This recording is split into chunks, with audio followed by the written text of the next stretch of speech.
Students students आज मैं आपको सेकंड चैप्टर के कुछ कॉम्प्लिकेटेड क्वेश्चन जो कि आपको प्रॉब्लम कर रहे हैं उनके बारे में बताने जा रहा हूँ। तो थोड़ा लंबा लेक्चर चलेगा और जितने भी क्वेश्चन हो गए मैं आज आपको एक्सप्लेन कर दूँगा और चैप्टर नंबर सेकंड आज आपका रिवीजन भी कंप्लीट हो जाएगा। ठीक है। तो सबसे पहला जो क्वेश्चन आपको दिक्कत कर रहा है वो दिक्कत कर रहा है 2 डिजिट वाला क्वेश्चन। तो स्टूडेंट 2 डिजिट वाले क्वेश्चन में आपको घबराना नहीं है, उसकी लैंग्वेज को समझना है। जैसे अभी तक मैंने आपको क्लास 7 के कुछ क्वेश्चन करवाए, एक्सरसाइजेस करवाई, उसमें आप लैंग्वेज को पढ़ करके कौन कितने टाइम्स है, कितने टाइम्स के बाद उसका एडिशन हो रहा है। तो अगर आप स्टेटमेंट को अच्छे से रीड नहीं करोगे तो आप इजी से इजी क्वेश्चन नहीं कर पाओगे। डिफ़िकल्ट तो बहुत दूर की बात है, इजी भी नहीं कर पाओगे। First read the whole question, आपको पूरे क्वेश्चन को रीड करना है अच्छे से, उसकी लैंग्वेज को समझना है। तो 2 डिजिट वाले क्वेश्चन का एक फंडा आप समझ लीजिए बस। क्या? अगर कोई 2 डिजिट नंबर है तो उसमें वंस प्लेस होगा और टेंस प्लेस होगा। अगर हम उसका एक्सपेंडेशन करते हैं तो वहाँ पर एक्सपेंड फॉर्म में क्या मिलेगा?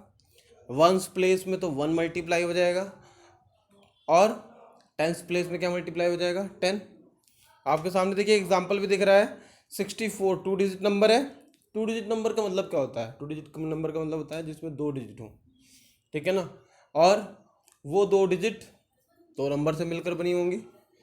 ठीक है। वो कोई भी होल नंबर हो सकते हैं और फिर उसके बाद कोई भी होल नंबर नहीं, दैट मीन्स वो 0 से 9 तक के बीच में ही होंगे। ठीक है। सो अब यहाँ पर बात ये आती है कि जब हम एक्सपेंडेशन करेंगे उसका, तो एक्सपेंडेशन करने पे हमको क्या मिल रहा है? देखिए 4 वंस प्लेस पे है तो 4 मल्टीप्लाई 1 हो गया और 6 टेंस प्लेस पे है तो 6 मल्टीप्लाई 10 हो गया।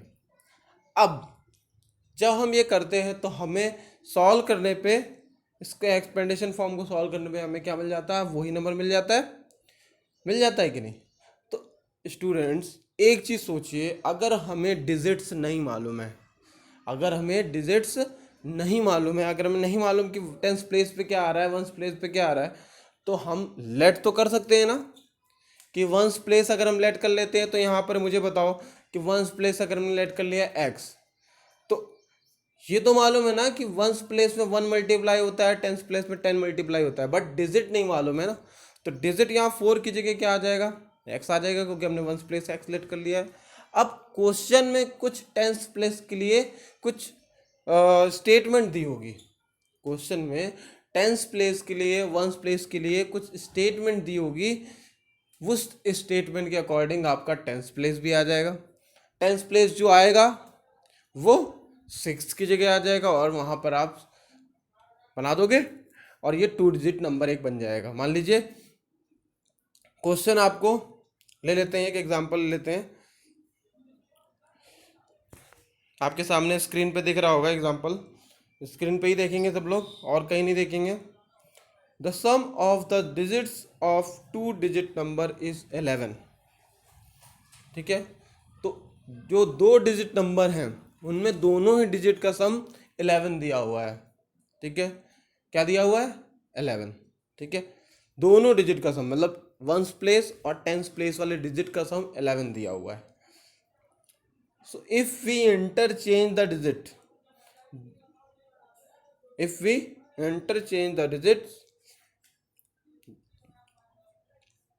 the new number formed is 45। जो नया नंबर आया 45 less than the original number. अब जो नंबर हमने लिया था पहले, जिन 2 डिजिट का सम आ रहा था 11, उसकी डिजिट को इंटरचेंज कर दिया गया। मतलब अगर 64 है तो वो हो गया क्या? 46। अगर मान लो 64 है, 64 नहीं 65, क्योंकि 6 और प्लस 5 कितना होता है? 11। तो 65 है तो वो कितना हो जाएगा? 56, क्योंकि हमने डिजिट को इंटरचेंज कर दिया। दैट मीन्स वंस प्लेस को टेंस प्लेस पे रख दिया और टेंस प्लेस को वंस प्लेस पे रख दिया। ठीक है। तो हो गया 65 का 56 हो गया, तो the new number formed is 45 less than the original number. तो अब जो नया नंबर आया, मान लो 56 आया, ये 65 से कितना लेस है, 45 लेस है। लेस तो नहीं है बट एज्यूम कर रहे हैं। तो अगर यहाँ पर दोनों ही कंडीशन दी हुई हैं आपको, कि आपको, मैंने बोला कि अगर आपको नंबर नहीं मालूम है, डिजिट्स नहीं मालूम है, तो आप लेट कर लो तुरंत, let the ones place digit of 2 digit number is X. X let कर ली, दोनों डिजिट का सम कितना है 11, तो दैट मीन्स टेंस प्लेस कितना हो जाएगा 11 माइनस एक्स हो जाएगा कि नहीं, यस या नो। वंस प्लेस आपने लेट किया एक्स और दोनों डिजिट का सम है 11, तो टेंस प्लेस डिजिट क्या हो जाएगी 11 माइनस एक्स।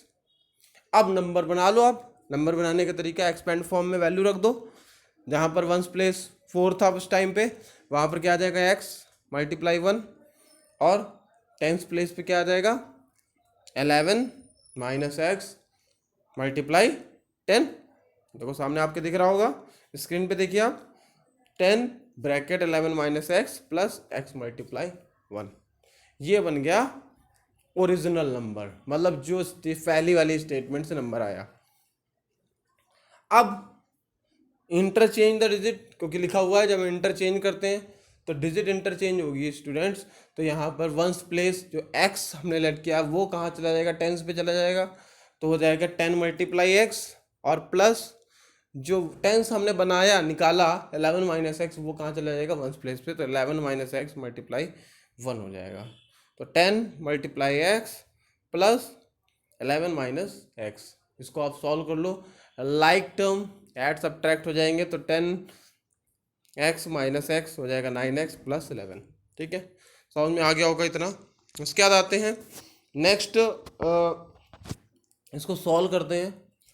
तो अकॉर्डिंग टू क्वेश्चन में क्या लिखा था स्टूडेंट्स, कि जो नया नंबर बना वो ओरिजिनल नंबर से, नया नंबर क्या बना अभी हमने बनाया 9x प्लस 11 बना नया नंबर, इंटरचेंज के बाद नया नंबर क्या बन गया 9x प्लस 11, 2 डिजिट नंबर है ये, और जो ओरिजिनल नंबर था वो क्या था आपका, ये था 10 bracket 11 minus x plus x, ये ओरिजिनल नंबर से कितना कम है 45 कम है, तो ओरिजिनल नंबर में आप 45 कम कर दो और वो किसके इक्वल हो जाएगा, नए वाले नंबर के, जो आपको सामने इक्वेशन दिख रही है।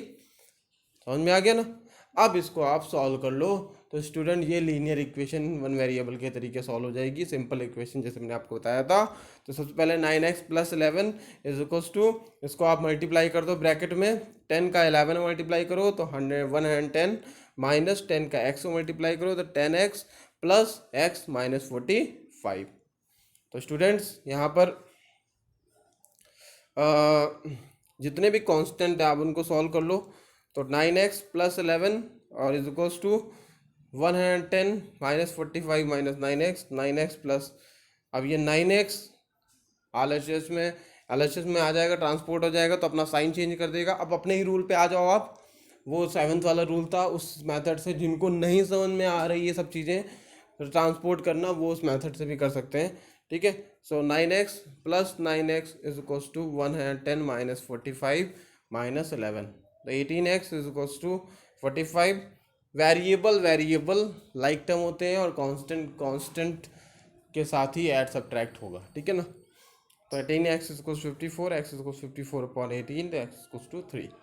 अब जब 3 आया x, that means ones place वाला नंबर क्या हो गया 3, और टेंस प्लेस वाला नंबर कितना हो जाएगा students 11 minus x, that means 11 minus 3, तो कितना हो जाएगा 8।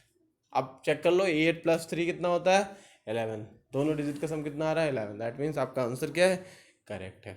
ठीक है, अब आते हैं next, equation reduce to linear form. Students cross multiplication वाले क्वेश्चन, इस टाइप के क्वेश्चन होंगे जो वेरिएबल न्यूमरेटर में भी और वेरिएबल टर्म डिनोमिनेटर में भी इक्वल टू 3/8। इसको करने के लिए आप तुरंत, जैसे इस फॉर्म में आपको क्वेश्चन दिखे, आप क्रॉस मल्टीप्लाई कर दो। तो क्रॉस मल्टीप्लाई करने पर स्टूडेंट x प्लस 11 जो न्यूमरेटर में है लेफ्ट हैंड साइड में, वो राइट हैंड साइड के डिनोमिनेटर में मल्टीप्लाई हो जाएगा। तो इसको आप लिखोगे 8 ब्रैकेट x प्लस 1 और फिर इक्वल का साइन लगाओगे, और जो 3 है वो लेफ्ट हैंड साइड के डिनोमिनेटर में मल्टीप्लाई हो जाएगा। तो 3 मल्टीप्लाई 3x प्लस 8। ठीक है, तो देखिए इसको ऐसे लिख सकते हैं, समझ में आ गया। तो 8, अब 8 का ब्रैकेट में x प्लस 1 में मल्टीप्लाई कर दो, तो 8x और प्लस में 8 multiply 1 that means 8 equal to, फिर 3 का अंदर ब्रैकेट में आप मल्टीप्लाई कर दोगे तो 3 3 ज़ा 9x प्लस 3 8 ज़ा 24। तो स्टूडेंट्स अब वेरिएबल के साथ जोड़ लो, सेपरेट कर लो और कांस्टेंट को कांस्टेंट के साथ रख दो। तो स्टूडेंट्स यहाँ पर लेफ्ट हैंड साइड में 8x है और राइट हैंड साइड में 9x है, जो कि आपस में साथ में आ जाएंगे। तो 8x माइनस 9x हो जाएगा इक्वल टू 24 माइनस 8। तो स्टूडेंट ट्रांसपोर्ट वेरिएबल आपने कर दिया। अब जब ट्रांसपोर्ट करते हैं तो आपको मालूम है साइन चेंज हो जाते हैं, तो साइन भी चेंज हुए हैं। और यहाँ पर 8x माइनस 9x कितना हो जाएगा, 8 माइनस 9 कितना होगा, माइनस का 1। तो वैसे ही 8x माइनस 9x हो जाएगा माइनस का x। इसको 24 माइनस 8 कितना हो जाएगा, 16। तो x की वैल्यू कितनी आ गई, माइनस का 16। तो माइनस 16 को अब आपको चेक करना है कि आपकी वैल्यू करेक्ट है कि नहीं। तो स्टूडेंट जो अपना ओरिजिनल क्वेश्चन था, उस ओरिजिनल क्वेश्चन में जो वेरिएबल था वो सिर्फ लेफ्ट हैंड साइड में था और राइट हैंड साइड में एक फ्रैक्शन था जो कि कांस्टेंट फॉर्म में था। तो यहाँ पर सिर्फ आपको वैल्यू वेरिएबल की रखनी है लेफ्ट हैंड साइड में, और वहाँ से आपकी जो वैल्यू निकलेगी अगर वो राइट हैंड साइड के इक्वल आ जाती है, 3/8 के इक्वल आ जाती है, तो आपका आंसर करेक्ट हो जाएगा। तो x इक्वल्स टू 16 आप पुट करो इस LHS में, चेक करते हैं। तो माइनस का 16 प्लस में 1 अपॉन में 3 bracket minus 16 plus 8, minus 16 plus 1 minus 15 upon में 48 प्लस में 8, समझ में आ गया होगा। तो माइनस 15 अपॉन में माइनस 48 प्लस 8, इंटीजर को सॉल्व करने का तरीका माइनस 40, तो माइनस माइनस ऊपर नीचे कैंसिल हो गया और 3/8 आ गया। तो स्टूडेंट ये 3/8 लेफ्ट हैंड साइड में भी सॉल्व करने पे आ रहा है वैल्यू रखने पर, और राइट हैंड साइड में ऑलरेडी है, दैट मीन्स आपका आंसर बिल्कुल करेक्ट है। ठीक है, इसके बाद नेक्स्ट क्वेश्चन आते हैं स्टूडेंट्स एज वाले क्वेश्चन है रेशियो फॉर्म में। सो स्टूडेंट्स इसको सॉल्व करते हैं कैसे, मैंने आपको पहले ही बताया था, कभी भी आप कोई रेशियो देखो और उसको आपको सेपरेट करना है, नंबर फॉर्म में लाना है, तो तुरंत उससे कोई भी सेम वेरिएबल मल्टीप्लाई कर दो। ठीक है, तो यहाँ पर भी वही चीज़ करेंगे। Present ages of Anu and Raj are in the ratio of 4:5। तो उनके प्रेजेंट एज का रेशियो 4:5 दिया हुआ है, दैट मीन्स की प्रेजेंट एज कितनी हो जाएगी, 4x and 5x। 8 years from now the ratio of their ages will be 5:6। अब आज से 8 years बाद उनकी एज का रेशियो 5:6 हो गया। ठीक है ना, तो अब आज की प्रेजेंट की एज तो उनकी 4x और 5x है, तो 8 साल बाद उनकी एज कितनी हो जाएगी, 4x प्लस 8 ईयर्स और 5x प्लस 8 ईयर्स। अनु की तो हो जाएगी 4x प्लस 8 ईयर्स और राज की हो जाएगी 5x प्लस 8 ईयर्स। और उनका रेशियो कितना हो जाएगा स्टूडेंट्स, उनका रेशियो हो गया 5:6, दैट मीन्स 5/6। तो अब ये रेशियो निकल के आ रहा है, तो उनकी एज का भी रेशियो निकलेगा। तो उनकी एज का रेशियो स्टूडेंट्स हो जाएगा after 8 years 4x plus 8 upon 5x plus 8 is equals to 5/6। आपको सामने इक्वेशन बनी हुई दिख रही होगी, ये जस्ट प्रीवियस क्वेश्चन मैंने आपको बताया क्रॉस मल्टीप्लिकेशन वाला, उसकी ही तरीके होगा। ठीक है, तो स्टूडेंट सॉल्व करके देख लेते हैं। क्रॉस मल्टीप्लाई करते हैं तो लेफ्ट हैंड साइड ये है, राइट हैंड साइड ये है। लेफ्ट हैंड साइड का न्यूमरेटर राइट हैंड साइड के डिनोमिनेटर तो मल्टीप्लाई होगा, तो आपको सामने दिख रहा होगा 6 bracket 4x plus 8 is equals to 5 bracket 5x plus 8। ठीक है, अंदर मल्टीप्लाई कर देते हैं, तो 6 4 ज़ा 24x प्लस 6 8 ज़ा 48 इज इक्वल्स टू 5 5 ज़ा 25x प्लस में 40। ठीक है, अब यहाँ पर वेरिएबल को एक साथ और कांस्टेंट को एक साथ ट्रांसपोर्ट कर लेते हैं। तो 24x minus 25x is equals 40 minus 48। ठीक है, तो ये साइन चेंज ऑलरेडी हुए हैं, तो 24 minus 25x that means minus x, और 40 माइनस 48 दैट मीन्स माइनस का 8, तो x इज हो जाएगा कितना 8। तो स्टूडेंट x इज 8 आया।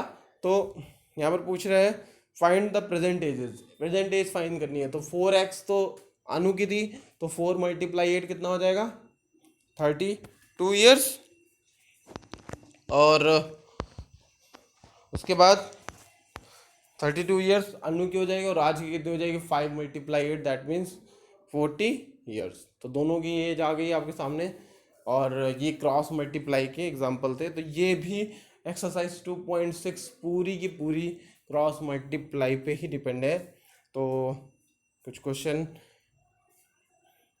है, देखिए आपके सामने फर्स्ट क्वेश्चन देखिए 8x minus 3 upon 3x is 2 upon 1, cross multiply करेंगे तो 1 8x माइनस 3 से मल्टीप्लाई हो जाएगा, और 2 3x से मल्टीप्लाई हो जाएगा। तो यहाँ पर आंसर आ जाएगा 8x minus 3 upon is equals to 2 multiply 3x, तो 8x minus 3 is equals to 6x। Okay, तो 8x minus 3 is equals 6x that means 8x और 6x these are the variable, इनको एक साथ ट्रांसपोर्ट कर लेंगे। तो 8x minus 6x is equals to 3, 2x is equals to हो जाएगा 3, तो x is equals 3 upon 2। This is the answer. अगर आपको आंसर चेक करने के लिए बोला जाता है तो इसके LHS में आप 3 अपॉन 2 फाइंड पुट करके LHS की वैल्यू फाइंड करोगे। अगर LHS की वैल्यू 2 अपॉन 1 के इक्वल आ जाती है तो आपका आंसर बिल्कुल करेक्ट है। ठीक है स्टूडेंट्स, अब लास्ट क्वेश्चन मैं आपको बताने जा रहा हूँ डिनोमिनेशन का। ठीक है, रुपीज़ एंड डिनोमिनेशन वाला क्वेश्चन है। सारे क्वेश्चन जो भी होंगे डिनोमिनेशन के वो ऐसे ही होंगे, मतलब मैं आपको बता देता हूँ डिनोमिनेशन का होता क्या है। थोड़ी सी पहले आपको एक स्टोरी सुनाऊंगा, और स्टोरी के थ्रू आप समझ जाओगे डिनोमिनेशन का मतलब क्या होता है। स्टूडेंट्स, आप सभी बैंक अगर कभी गए होगे, नहीं भी गए होगे तो अपने पेरेंट्स से आप पूछना। आप जब बैंक के कैशियर के पास जाते हो तो बैंक का जो कैशियर होता है वो मॉर्निंग में जाओ अगर, तो वो सबसे पहले अपने मैनेजर से कांटेक्ट करता है, और मैनेजर उसको एक बॉक्स देता है। उस बॉक्स में वो सबसे पहले वो आप 10 ओ क्लॉक पे बैंक ओपन नहीं होती, बैंक ओपन हो जाती है लगभग 8 ओ क्लॉक पे, 8 या 9।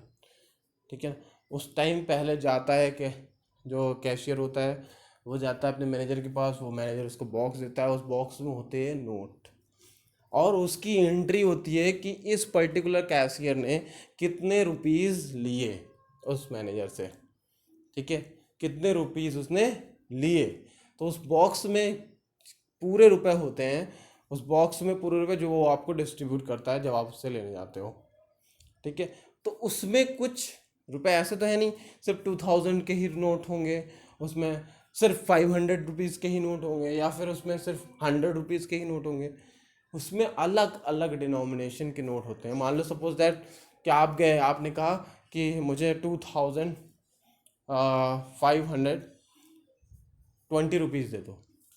तो स्टूडेंट अगर उसके पास सिर्फ 2000 के ही नोट होंगे तो वो कैसे आपको देगा, नहीं दे पाएगा ना। लेकिन अगर उसके पास सारे डिनोमिनेशन के सारे नोट होंगे, अलग अलग तरह अलग अलग डिनोमिनेशन के नोट होंगे, तो वो आपको दे सकता है।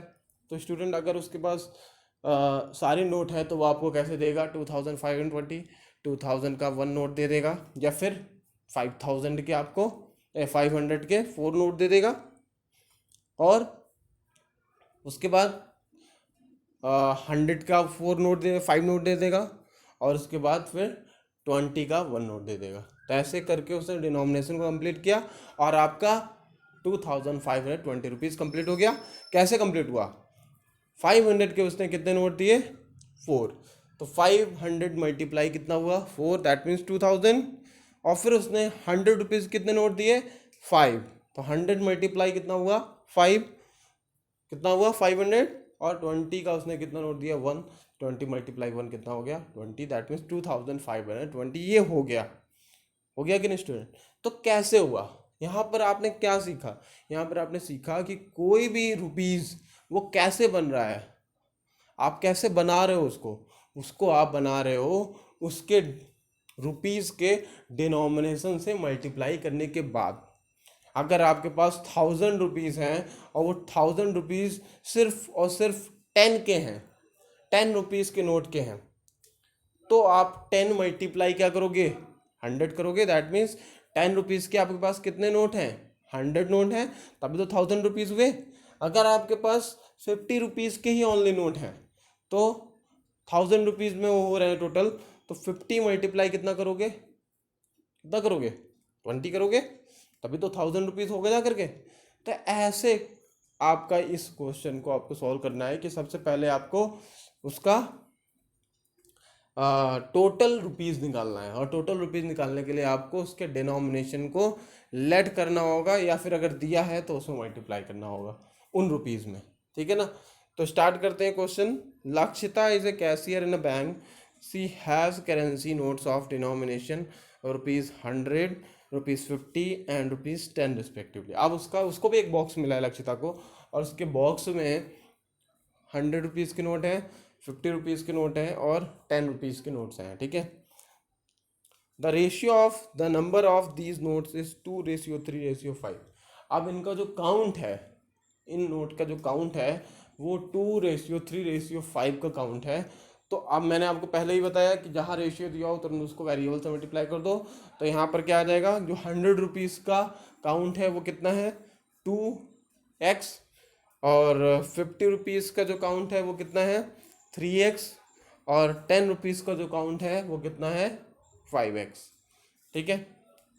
The total cash with Lakshita is ₹4 lakh. अब जो उसको मैनेजर ने नोट किया उसको बॉक्स में टोटल 4 लाख रुपीज़ दिए थे, और वो डिनोमिनेशन में थे 100, 50 और 10 रुपीज़ के, ठीक है। So how many notes of each denomination does she have. उसके पास अलग अलग डिनोमिनेशन के कितने नोट हैं। तो स्टूडेंट्स यहाँ पर मैंने आपको बता दिया कि इसके पास 100 रुपीज़ के 2x नोट्स थे, 50 रुपीज़ के 3x नोट्स और 10 रुपीज़ के 5x नोट थे। तो अब यहाँ पर हमें टोटल रुपीज़ हर एक डिनोमिनेशन का मिल जाएगा, यस या नो। 100 रुपीज़ का टोटल जो अमाउंट होगा वो कितना होगा, 100 मल्टीप्लाई 2x कर देंगे, अगर 100 और उसके नंबर ऑफ नोट्स अगर उसको मल्टीप्लाई कर देंगे तो यहाँ पर हमें उसका टोटल अमाउंट मिल जाएगा 100 रुपीज़ का।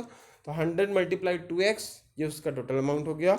50 रुपीज़ का अमाउंट अगर हमें निकालना है टोटल, तो 50 को उसके डिनोमिनेशन से, उसके काउंट से, उसके नंबर से मल्टीप्लाई कर देंगे, तो 50 मल्टीप्लाई 3x, तो आपको देखो सामने स्क्रीन में दिख रहा होगा 50 मल्टीप्लाई 3x 150x, और total rupees of 10 rupees notes, तो कितना हो जाएगा 10 multiply 5x, that means 50x। तो स्टूडेंट्स अब मैंने सारा अमाउंट सबका टोटल कर लिया, तो ये अमाउंट आ रहा है 200x, फिर 150x और 50x।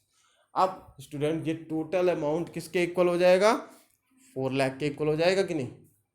तो student total amount is equals to 4 lakh rupees जो कि लक्षिता को मिला था। टोटल रुपीज़ को 4 लाख, तो 200x plus 150x plus 150x is equals to 4 lakh. तो आप लेफ्ट हैंड साइड को आप चेक करो कि सारे वेरिएबल हैं, तो आप इसको ऐड कर दोगे तो 400x हो जाएगा इज इक्वल्स टू 4 लाख। तो x इज इक्वल्स टू हो जाएगा 4 लाख अपॉन में 400, क्योंकि इधर मल्टीप्लाई में है और उधर जाके ये डिवाइड हो जाएगा। तो अभी मैंने जो आपको प्रोसीजर बताया था उसके थ्रू आप यहाँ पर 400 से लेफ्ट हैंड साइड और राइट हैंड साइड में डिवाइड भी कर सकते हो, ठीक है। बट जो प्रोसीजर आपको मालूम है वो उनकी बुक के लिए था, बट यहाँ पर आप अपने पिछले वाले प्रोसीजर को ही फॉलो करो। मल्टीप्लाई है लेफ्ट हैंड साइड में, राइट हैंड साइड में डिवाइड हो जाएगा। एडिशन है लेफ्ट हैंड साइड में, राइट हैंड साइड में सब्ट्रैक्शन हो जाएगा उसका। मल्टीप्लिकेशन है राइट हैंड साइड में जाकर के डिवाइड, उसका क्या हो जाएगा, डिवाइडेशन है राइट हैंड साइड में जाकर के उसका मल्टीप्लिकेशन हो जाएगा। वैसे आपको अपना पहले वाला ही रूल फॉलो करना है। उसके बाद एक्स इक्वल्स टू यहाँ पे कितना हो जाएगा 1000। तो एक्स की वैल्यू स्टूडेंट 1000 आ गई। तो अब हमें सारे डिनोमिनेशन के नंबर ऑफ नोट मालूम पड़ जाएंगे। तो 100 रुपीज़ के नंबर ऑफ नोट्स कितने हो जाएंगे, क्योंकि उसका काउंट 2x था, तो 2 multiply x, that means 2 multiply 1000 is equals to 2000 note थे 100 रुपीज़ के। उसके बाद नंबर ऑफ 50 रुपीज़ नोट्स कितने थे, उसके नंबर ऑफ नोट कितने थे 3x, तो 3 मल्टीप्लाई 1000 दैट मीन्स 3000। और number of 10 rupees note 50x थे तो 50 मल्टीप्लाई 1000 दैट मीन्स कितने हो जाएंगे 50 नहीं 5 मल्टीप्लाई x दैट मीन्स 5000। ठीक है। सो स्टूडेंट्स यहाँ पर जो डिनोमिनेशन आ गया, डिनोमिनेशन जो आ गया और नंबर ऑफ नोट आ गए हर एक डिनोमिनेशन के 100 रुपीज़ के 2000, 50 रुपीज़ के उसके बाद 3000 नोट थे और 10 रुपीज़ के उसके पास 5000 नोट थे। तो अब आप सबको अगर मल्टीप्लाई करो तो चेक करो 4 लाख रुपीज़ आपके पास होगा। ठीक है ना। तो ये स्टूडेंट रहा पूरा सेकंड चैप्टर का समरी, जो कॉम्प्लिकेटेड क्वेश्चन जो आपको लगते थे। इसके अलावा कोई अदर क्वेश्चन आई थिंक नहीं होना चाहिए जो आपको कॉम्प्लिकेटेड लगे। अगर होता है तो आप प्रीवियस वीडियो को वॉच कर सकते हैं आप, और इस वीडियो में जितना मैंने आपको कंप्लीट कराया वो इनफ है। I think you can solve your second chapter again and again. Okay. So मैं आपको अगला जो टॉपिक है, नेक्स्ट टॉपिक, वो मैं आपको कल से स्टार्ट करवाऊँगा। सो आज आप सिर्फ और सिर्फ इस सेकंड चैप्टर का ही रिवीजन करो। पूरे एक्सरसाइज जितनी भी एक्सरसाइज है 2.1, 2.2, 2.3, 2.4, 2.5, 2.6 हर एक्सरसाइज से आपको 3 क्वेश्चन करने हैं और वो क्वेश्चन आपको ऐसे करने हैं जो कि आपको थोड़े कॉम्प्लिकेटेड लग रहे हो। ठीक है। 2 डिजिट के 2 क्वेश्चन आप करोगे ही 2.4 एक्सरसाइज से। ठीक है। 2 डिजिट के 2 क्वेश्चन 2.4 एक्सरसाइज के। ओके। कहीं भी कोई प्रॉब्लम होती है तो आप मुझे कांटेक्ट कर सकते हो। Okay. So thank you for watching me, have a nice day.